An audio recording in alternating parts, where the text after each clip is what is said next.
മലയാളത്തിന്റെ നിത്യഹരിത നായകൻ മാത്രമാണോ നസീർ? വിട പറഞ്ഞ് 35 വർഷം പിന്നിട്ടിട്ടും ഇന്ത്യൻ സിനിമയിൽ മറ്റാർക്കും തകർക്കാനാകാത്ത, അടുത്തൊന്നും ആരും തകർക്കാനിടയില്ലാത്ത മറ്റൊരു റെക്കോർഡ് കൂടിയുണ്ട് നസീറിന്. ഇന്ത്യൻ സിനിമയിലെ ദ മോസ്റ്റ് സക്സസ്ഫുൾ ആക്ടർ.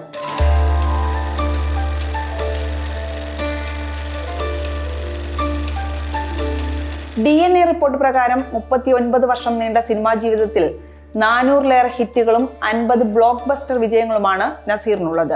ആ പട്ടികയിൽ നിലവിൽ ഏറ്റവും മുന്നിലുള്ള രജനികാന്തിനും അമിതാഭ് ബച്ചനും പോലും 100-ൽ താഴെ ഹിറ്റുകൾ മാത്രം.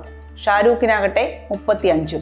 ഇന്നത്തെ പോലെ കോടിക്കിലുക്കത്തിന്റെ തൂക്കമായിരുന്നില്ല പടം വിജയമാണോ പരാജയമാണോ എന്ന് വിലയിരുത്താനുള്ള മാനദണ്ഡം. അത് തിയേറ്ററിൽ ഏറ്റവും കൂടുതൽ ദിവസം ഓടുന്നതിന്റെ അടിസ്ഥാനത്തിലായിരുന്നു. 180-ലേറെ ദിവസങ്ങൾ ഓടുന്ന ചിത്രങ്ങളാണ് ബ്ലോക്ക് ബസ്റ്റർ ഹിറ്റുകൾ. 100-ലേറെ ദിവസങ്ങൾ ഓടുന്നവ ഹിറ്റുകളും. കാലം മാറി, വിജയപരാജയ സമവാക്യങ്ങളും. 1926-ലാണ് അബ്ദുൽ ഖാദർ എന്ന പ്രേം നസീർ ജനിച്ചത്. കൗമാരകാലത്ത് തന്നെ നാടകത്തിലെത്തി.